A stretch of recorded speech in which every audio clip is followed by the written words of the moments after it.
Thank you all for coming. It's so great to see you all.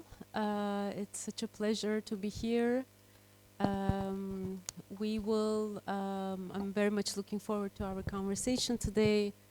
I'll introduce myself just a little bit and Kegham afterwards. And we're thinking of this talk as a kind of interactive conversation, opening up different kind of discussions, threads, and I think weaving is one of the concepts that we'll be working with. So I'll start with a few questions and then we'll open the floor to your questions as well. So it's kind of,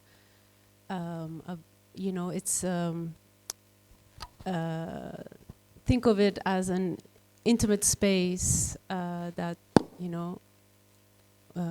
where we share quite a bit tonight. My name is Ozge Calafato. I'm based in Amsterdam. I work with family photographs, focusing primarily on Turkey in the 1920s and 30s, looking at the performativities and self-representations in family photographs. And I teach at the University of Amsterdam. And Kegham Djeghalian Jr.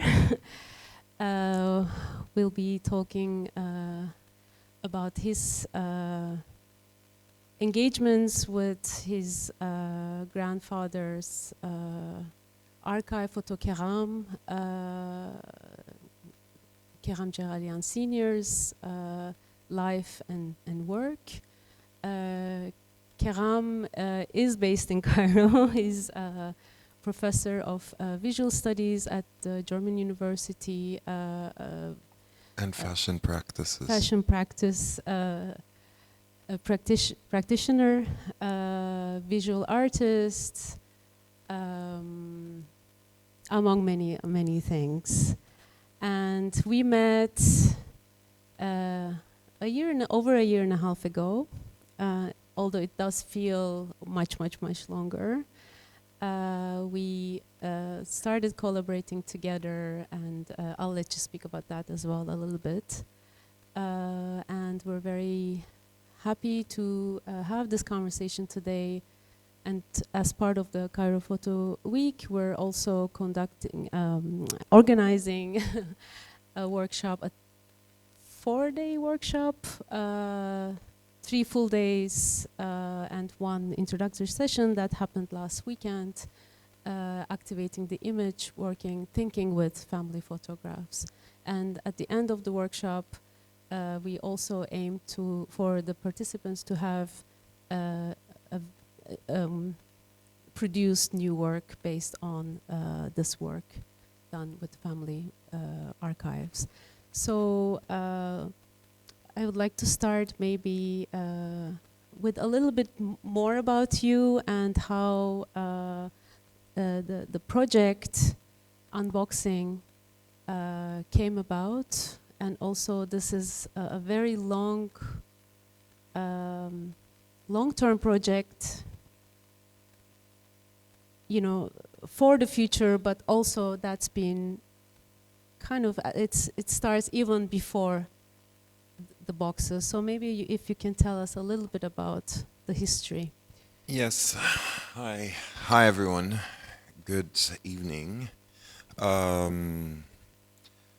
So this project really started, I think the seed of this project started in 2007.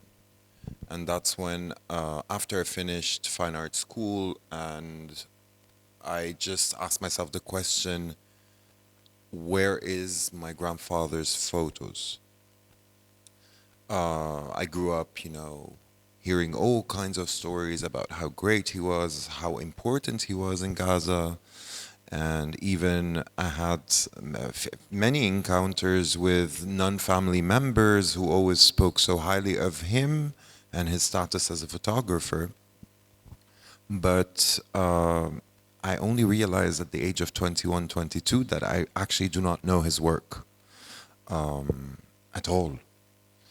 And that's when I started asking my family for any kind of photos. So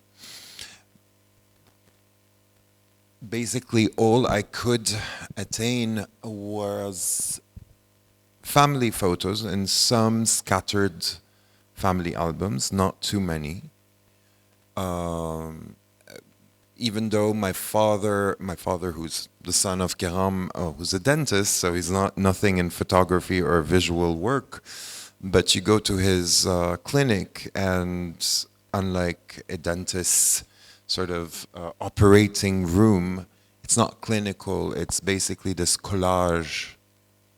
All the walls are full of photos of us, of his family, of some of his dads, but still one would expect that we would have albums and albums of family photos coming from Gaza, which unfortunately was not the case. But that's all I had, and I did not realize. I mean, not these one, two, three, four, like few photos. I had a bit more, but they were of no importance to me, or that's what I thought, at least. I was looking for the work. Where are the negatives of Gaza? Where are the negatives of my grandfather from Studio Kegham, from Photo Kegham of Gaza?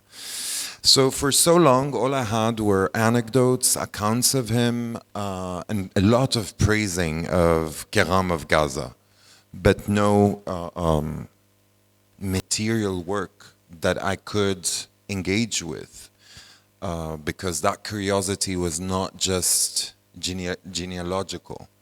I wanted to really work on his legacy, his archive.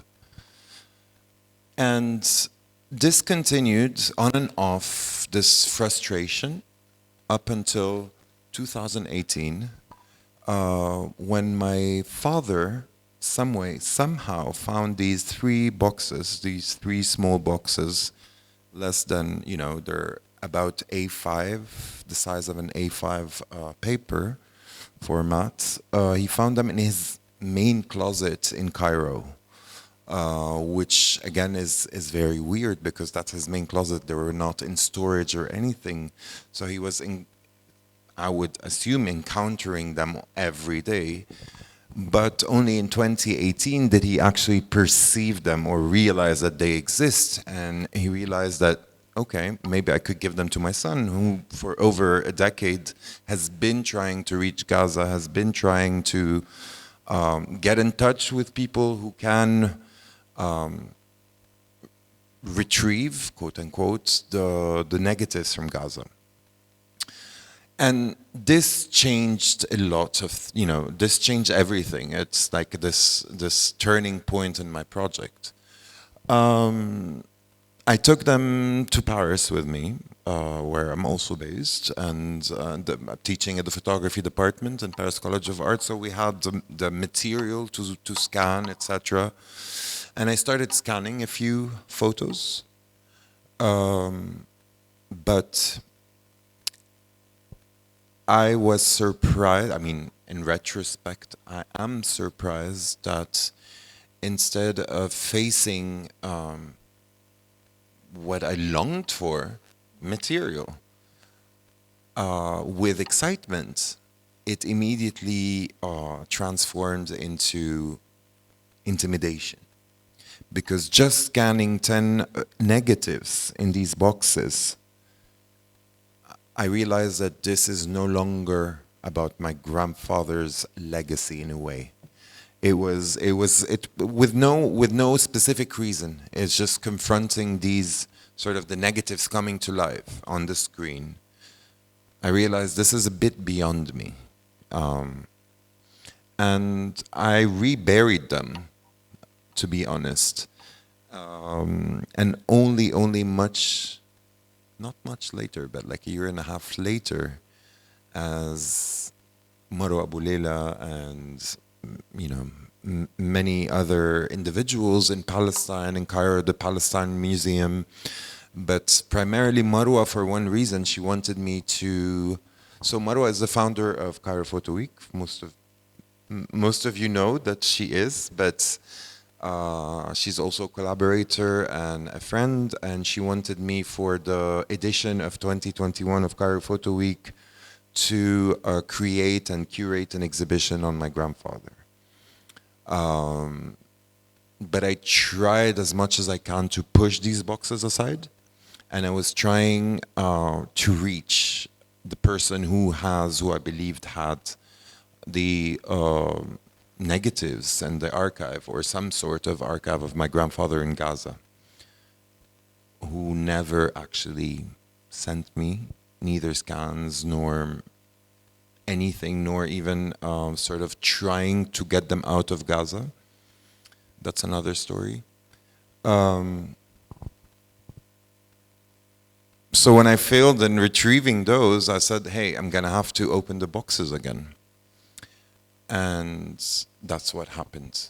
I opened the boxes, and I think this is probably in our next, the next bit of our talk where we can speak about that moment of encounter with the open boxes. I mean, my entire project is called Unboxing. I assume that people know who is Kegham Djeghalian Senior, or Photo Kegham, but it's not, it's a false assumption. I'm just gonna go very quickly and give a little context on my grandfather. So Kegham was born in Anatolia, historic Armenia, in 1915, or at least that's what was written on his ID card issued in Gaza. I believe he was born before 1915, but 1915 is the date of the beginning of the Armenian genocide. And since he was a survivor of the Armenian genocide, I'm assuming that, that's the moment of his birth that he decided to put on his ID. I believe he was older than dying at the age of 66 or late 60s. He looked older in photos. He survived the Armenian genocide with the help of his mother and as a toddler, and they moved to, she took him all the way to Syria, like most of Armenian survivors of the genocide. The first station is Syria, and then they go ahead, and his mom passed away, so he went to an orphanage in Lebanon. And then as he came of age, probably by the age of 17, eventually he decided to go to Palestine under the British mandate. And I believe his first station was Jerusalem. And he lived between Jerusalem and Jaffa. And he did a series of jobs. That's the only photo I have of him at this age in Palestine. I believe from artifacts, from documents I found, that it's mainly in Jaffa that he learned photography, apprenticing at the studio of an Armenian photographer in Jaffa. But also it is in Jaffa that he met my grandmother, Zavart Nakashian, who came to Palestine, or whose family came to Palestine from Lebanon, and they were based in Jaffa. And actually my clue about Studio Al-Hamra, a photography studio called Al-Hamra in Jaffa, is this little card, which I physically have. It's really tiny, and it's inscribed in Armenian, and it is their wedding invitation, and it's issued from Studio Al-Hamra. Then in 44, they decided they're gonna move to Gaza, and my question was always, why Gaza? But unfortunately, I never got to meet my grandfather, and my family did not, meaning my father, aunt, and uncle, did not really answer this question. But I guess engaging with Kegham or Kegham's ghosts for so long, you start I don't want to say fabulate, because there is speculation more than fabulation in here, in the sense that you're putting things together. It just, he was the first photographer, the founder of the first professional photo studio of Gaza. That means there was a business opportunity. Armenians were photographers in Egypt and in Jerusalem, even in the 19th century, starting studios in Jerusalem and Jaffa. They were mainly Armenians, so there was like a saturation of Armenian photographers in certain sort of key cities of Palestine, whereas Gaza did not have its own studio. And I think his encounter with Gaza was from a previous hobby slash vocation of his, where he was a tattoo artist for the British battalion soldiers around Gaza. So he realized there is a business opportunity, so he takes Zevart, and they go by this beautiful Mediterranean city, and he starts Photo Kegham of Gaza. The studio quickly evolves into a central institution of photography in Gaza. And we're talking Gaza the city before Gaza the Strip. But beyond his own photographic practice, there is the system of mentorship that a studio as an institution brings. And that's why he's seen by so many Gazans in general, but also Gazan photographers until today, that he's the father of photography in Gaza, as he mentored and supported many young photographers.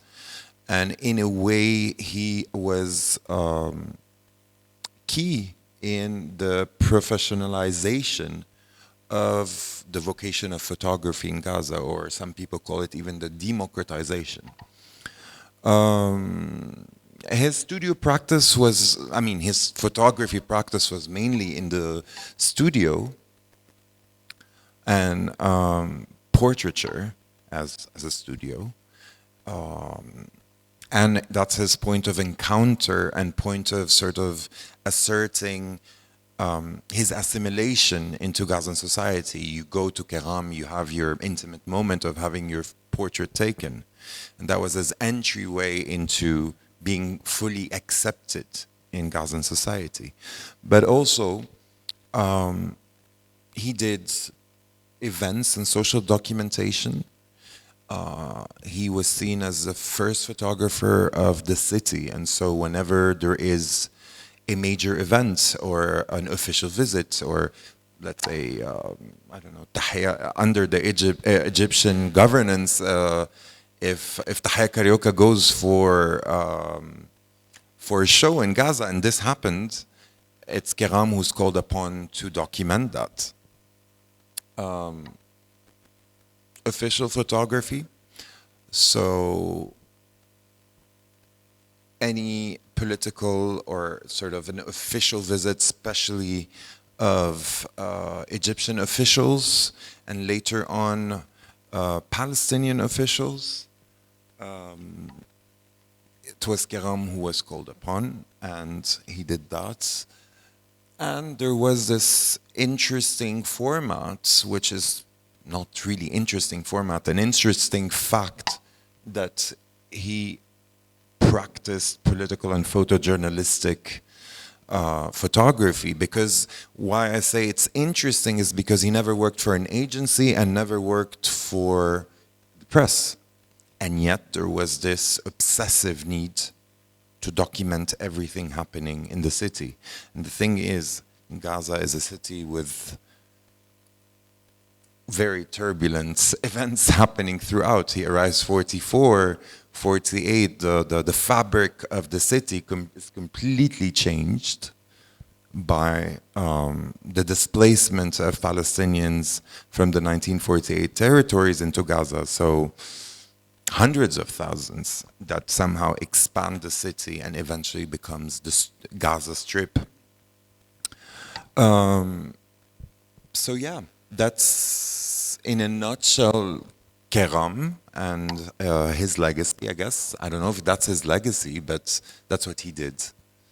And he also to to say that he worked continuously until his passing in Indeed, 81. 44 till 81, continuously, even when he had assistants. Of course, for instance, if there are weddings, etc., at a later age, he would send his assistants to go and document the weddings, but he was always in the studio until his death. And even though all his children moved to Cairo, he refused to leave Gaza, and we're talking post 1967, so Gaza was under Israeli occupation, and he really refused to come and live in Cairo.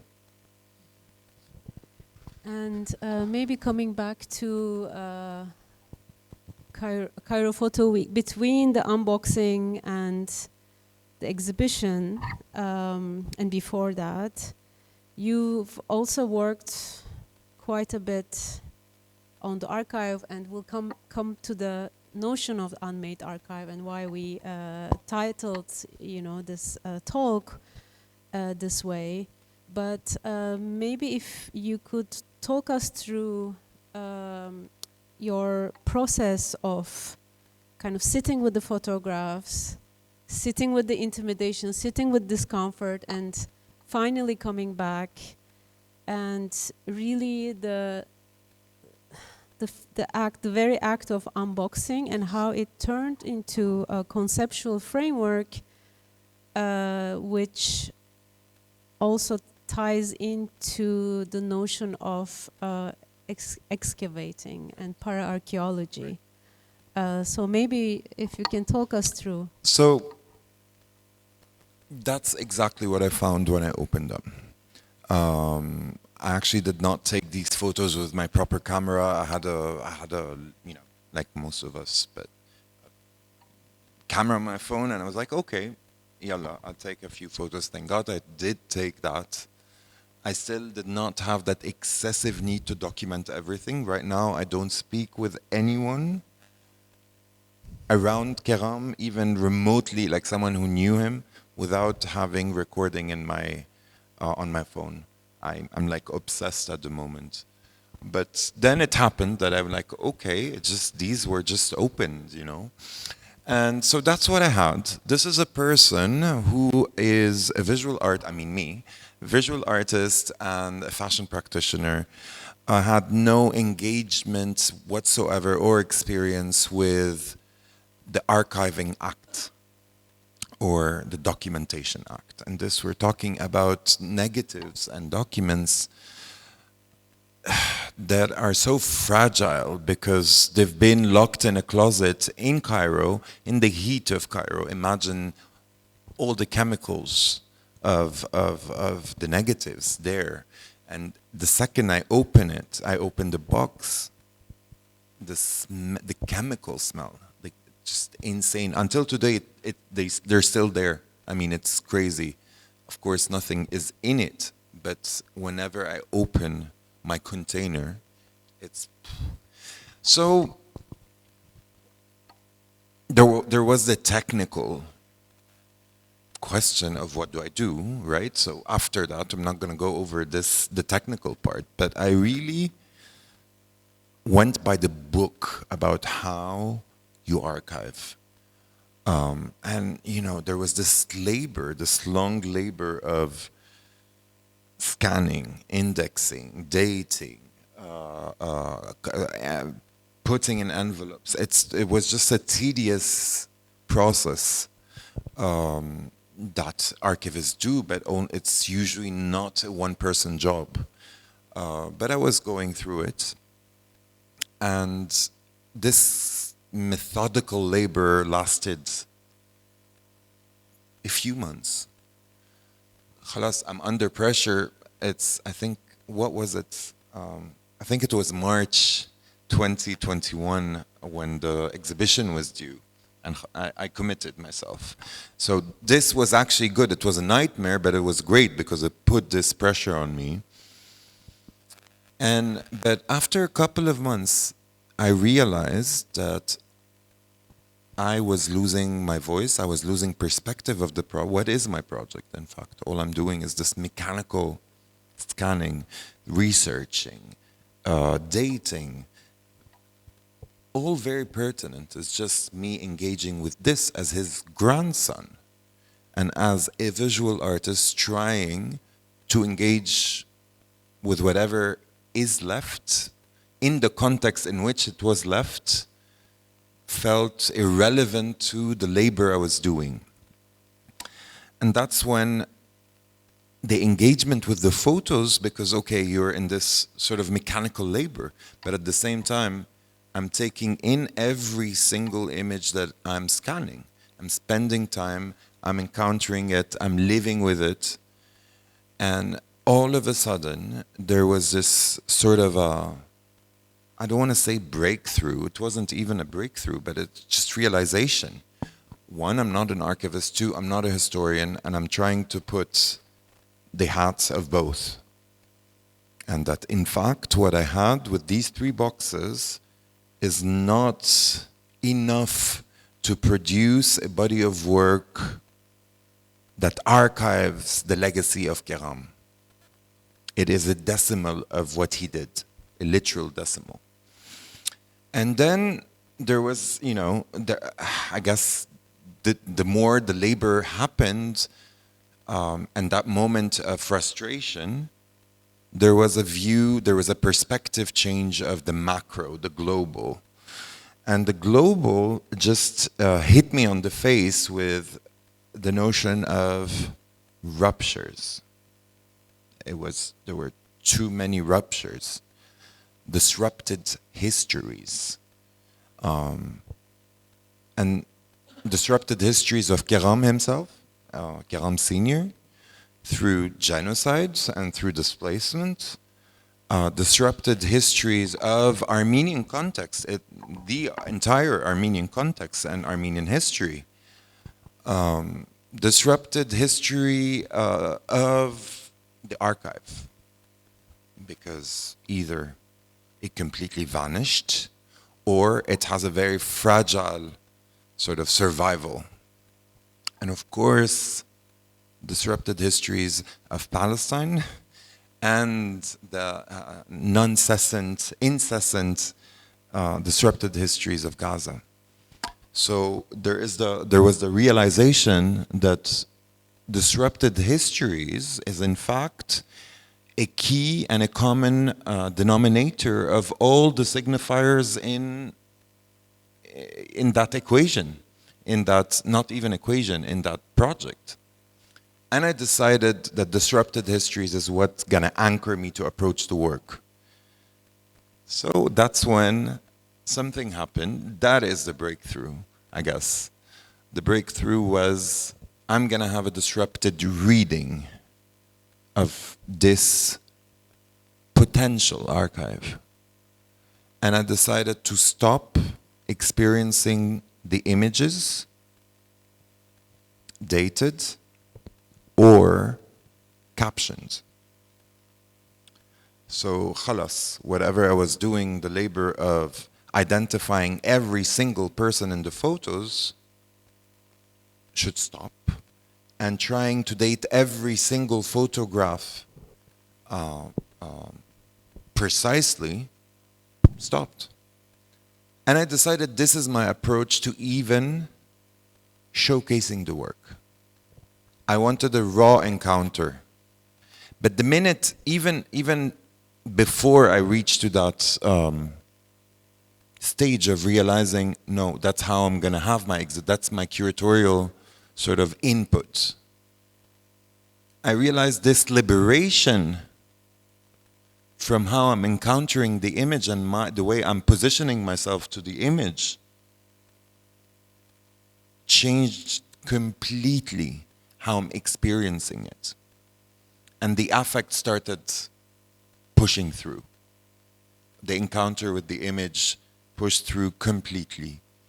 There were tears, there was a celebration of affect, there was a celebration of nostalgia, at least from my part. I wasn't feeling guilty that I'm not, approaching it in a very academic way yet. And I was indulging in this. But this was the fruitful part.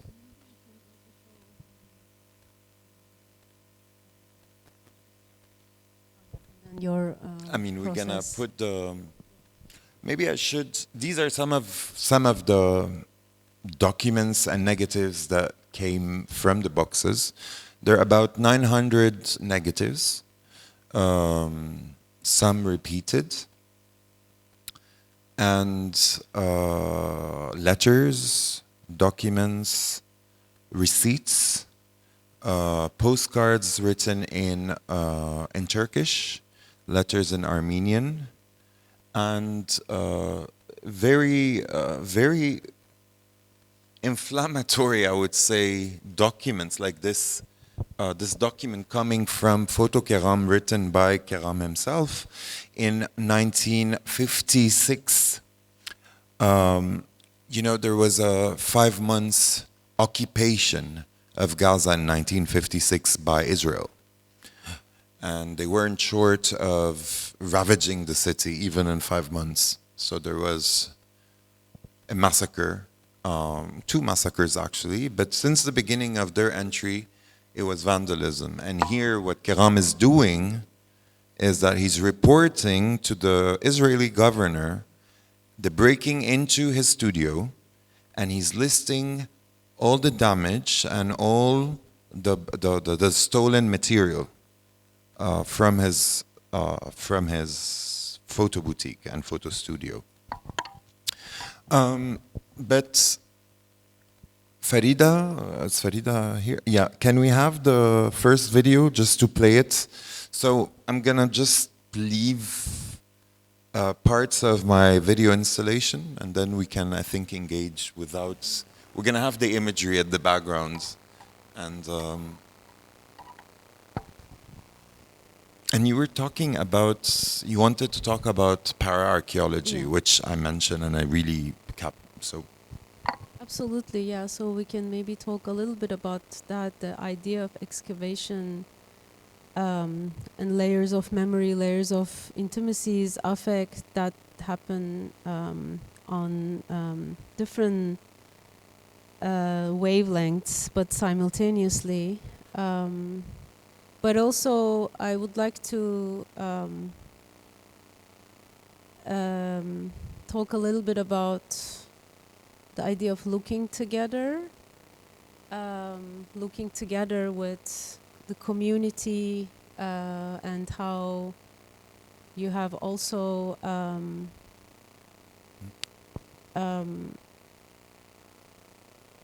kind of working with the material for exhibitions and kind of engaging with the space and the locality, and how then that leads to the engagement with the larger community,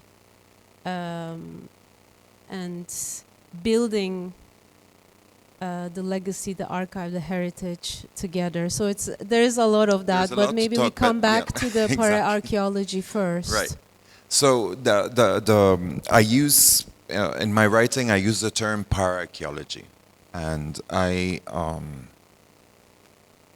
believe that whatever research I was doing was not archival research. There was no archive.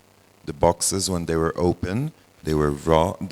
Whatever was inside was raw. It was like opening a tomb, basically, because it was untouched, it was unclassified, there was nothing, there was no logic. It was there and it was buried for decades. And the intimidation of putting my finger in there, and this video piece is coming from the whole thing about the video piece, besides of course a representation modality of how you see photos, there is the hand choreography, because the gesture and the hand through the unboxing of these 3 boxes was almost a meditation. It was, you know, the gloves, the clinicality of it, I don't even know the sciences, but everything is so fragile. And immediately that idea of excavation and archaeology was happening, only I wasn't really also adopting sort of your conventional archaeological methodologies. I define para-archaeology as, you know, this beyond the archaeology. It's somehow trying to be, but it's not fixating itself in establishing from the artifact completeness. I don't know if that makes sense. You can articulate as well. I mean, on that, you know, it's not capitalizing on having huge, stable context. It thrives on the ruptures, it thrives on the fragmentation to check potentiality. Absolutely, and that also connects to the non-linearity, right? That Absolutely, the yes. way you also propose the non-linear, the disruptive and non-linear reading of the archive, because with excavation, you also you don't always know what you will find, right? Or Right. exactly the fragmentation, the fragmented memory that comes out of this experience. No, but yeah, and it's, I always say, we engage together. We've been engaging in conversation and in practice, professional practice, for now a year and a half, but even more importantly, in dialogue. And we're even teaching a workshop together with two, coming from two universes in a way. And I keep saying, Ozge, I'm a professor of practice. I am an artist, I'm a maker. I never call myself a researcher, even if a lot of the work I do is research-based. And all that, the non-linearity in reading, para-archaeology, all these terms that somehow came out of this project, there were not approaches or filters that I knew to approach the work with. It's that the engagement, that physical engagement with the work and the first exhibition of Cairo Photo Week, which was my research. It was an empirical research. Because I could not make sense of the work. I really could not make sense of the work for so long. And that was the mission, the making sense of the work. How could I understand my subject and object in this project, which for so long I did not.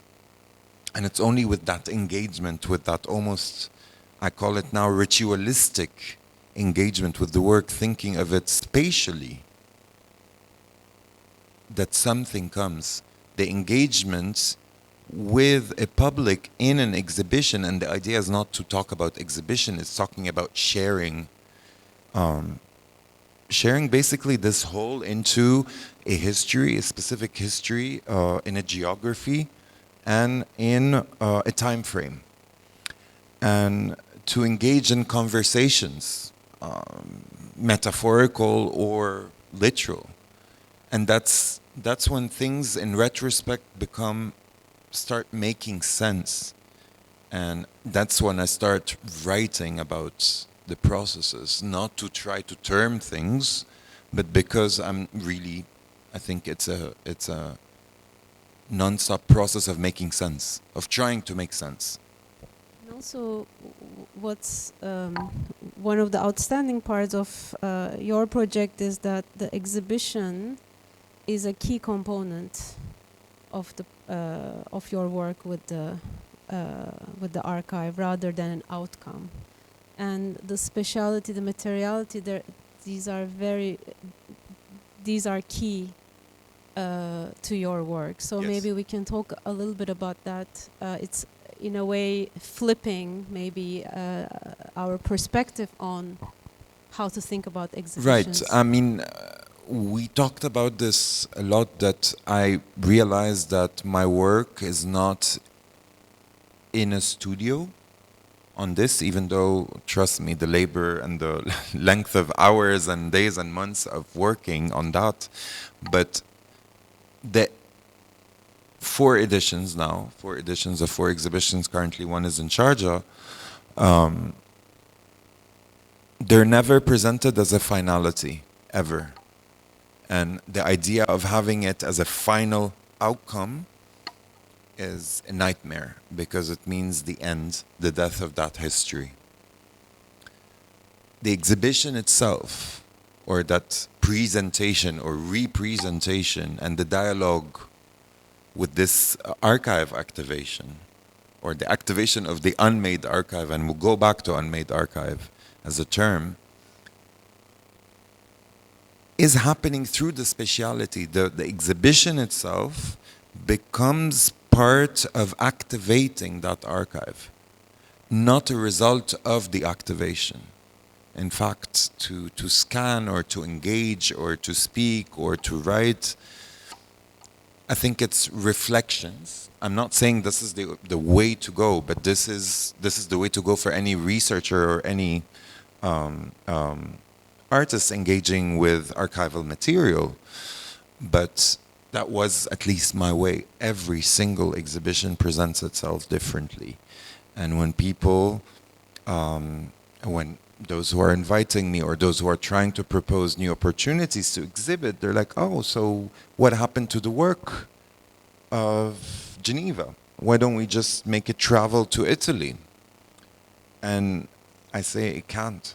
It belongs to Geneva. It's back in Cairo now, but it belongs to that context, that space, these encounters.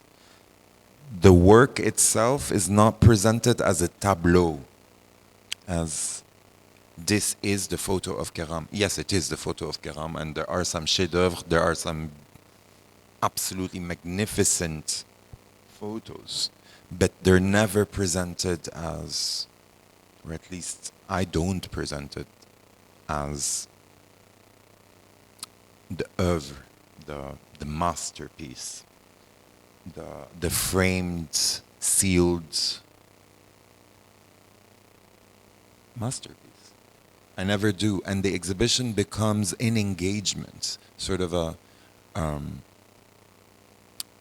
revival of these disrupted histories, an engagement, a raw engagement with these disrupted histories, whether it is in Egypt, and the last edition in Egypt after not Photo Week in 2021, but at the French Institute in 2024, there was already another dimension there, because you had the displacement, of Gazans who managed to get out of Gaza. They were in Cairo, many of them were in Cairo, and so the exhibition was full of Gazan who just left Gaza. And there was moments of recognitions, of identifying grandparents, identifying parents, and even people who don't identify. Some had their portraits taken by Kegham, and they come to the exhibition holding Kegham's portrait of them.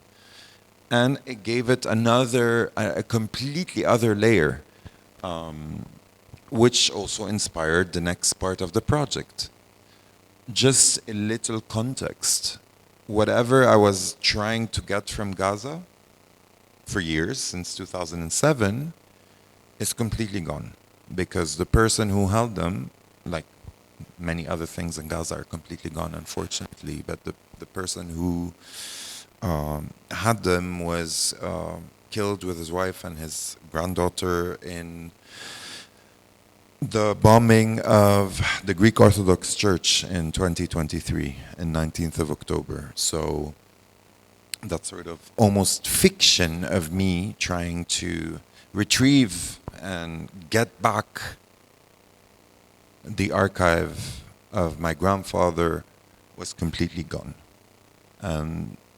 There was didn't have but a choice to think of alternative ways of moving forward. And I realized that the next step is crowdsourcing, is really crowdsourcing, is the primary practice of Kegham in Gaza, besides documenting the city itself and whatever is happening in the city itself, was portrait photography. And probably 90% of the city of Gaza was photographed, or at some moment or another had their photos, had their portraits taken there at Photo Kegham. So after 2021 in Cairo Photo Week, it was well covered by the press, and right after, a few weeks after, so many individuals started sending me on Facebook and on Instagram photos of the physical photo, so like a digital take of the physical photo that they carried, and people I didn't know, and usually those were accompanied with some kind of a written account or a voice note, whether salamat, whether greetings to me and my family, and recounting sort of I don't know, a little memory about Kegham or the studio, or talking about Gaza, talking about their memories of Gaza and the moment or the context in which this photo was taken. And this is like people who I don't know, never spoke to, are not related or did not know my parents, meaning my father and aunt and uncle. And only in 2023 that I realized, in fact, why have I been chasing negatives? And this is only 2 years after the sort of the Unmade archive is emerging. It's like, why am I going after these negatives? Because that's the only way you can create a proper archive of the opus of work of Kegham. And I started trying to figure out a way to activate this project, the crowdsourcing, which I entitled To Weave Unmade Histories. I can show maybe some. Farida, can we get the PDF back?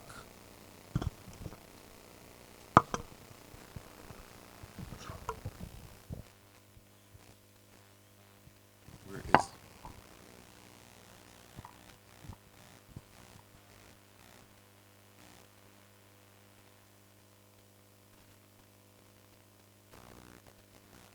Yeah. So these were examples of that I took screenshot of, but the early messages. Mariam, are you here?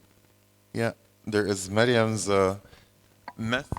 Actually, it wasn't. So Mariam was not. Her photograph was not taken, but she was taking a workshop during Cairo Photo Week, and a colleague of hers said that it's written there, was the one that took her parents' wedding portrait. So that was happening during Cairo Photo Week, the 2 weeks of Cairo Photo Week.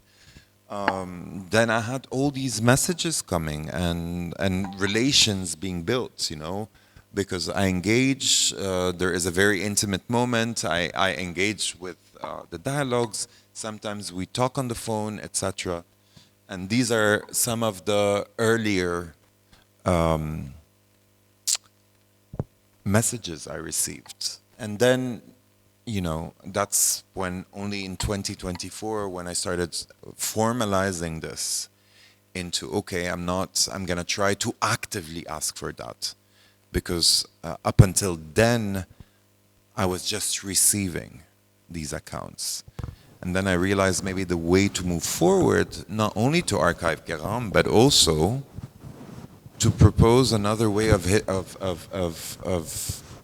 initiating an alternative historiography of Gaza at a time where it's being actively annihilated. So subjective histories, oral histories. And that's a way almost to reclaim and to hold on to memory, is to give space, maybe activated through the photograph of Kegham, even though it's not really about Kegham, but that's my project at hand. And somehow most Gazans of a certain age were photographed by Kegham. And right now I started engaging, I started receiving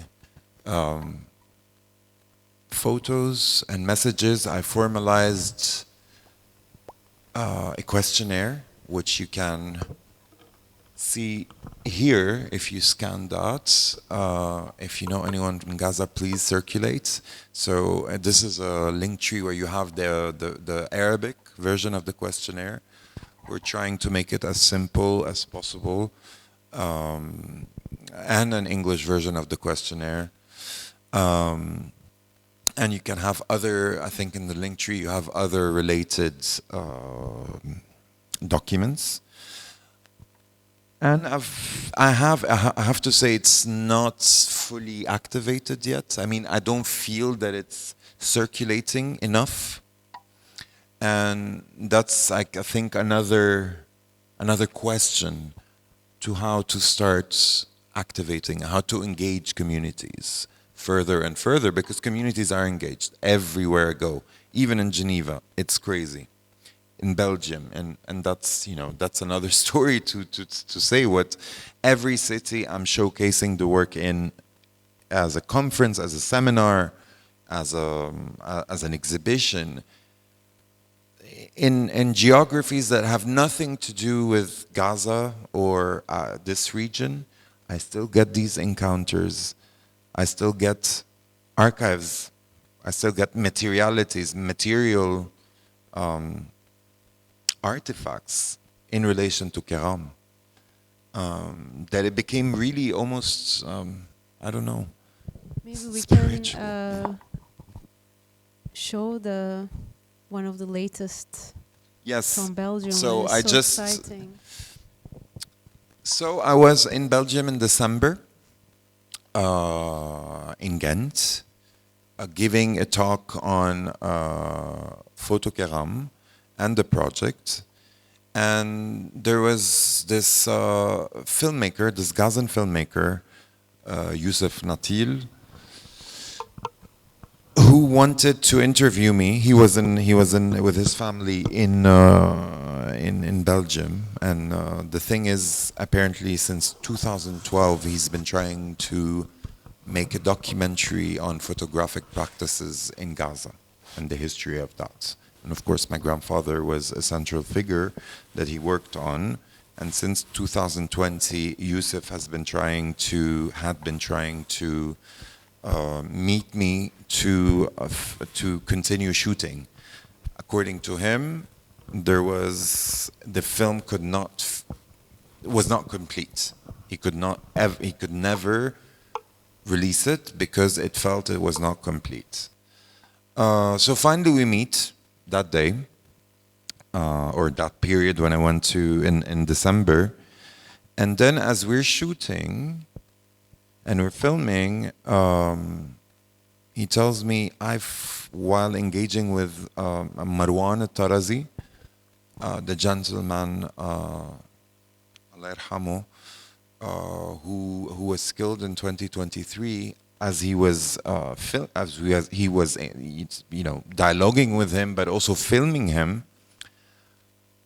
Marwan would not give away any documents, would not give away any scans, digital scans, because for him, the value should stay in his own hands. You know, if this becomes available, then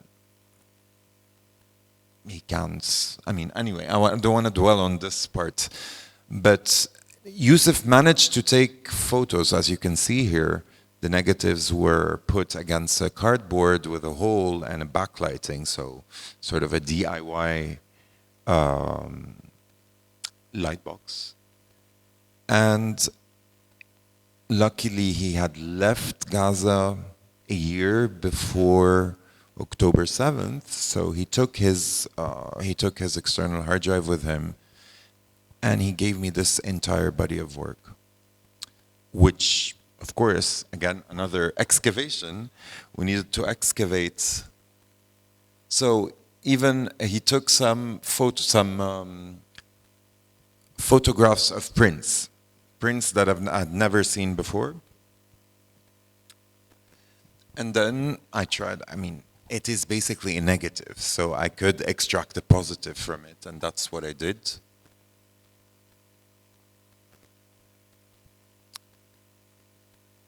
And this is an encounter in Belgium, I mean, in Ghent,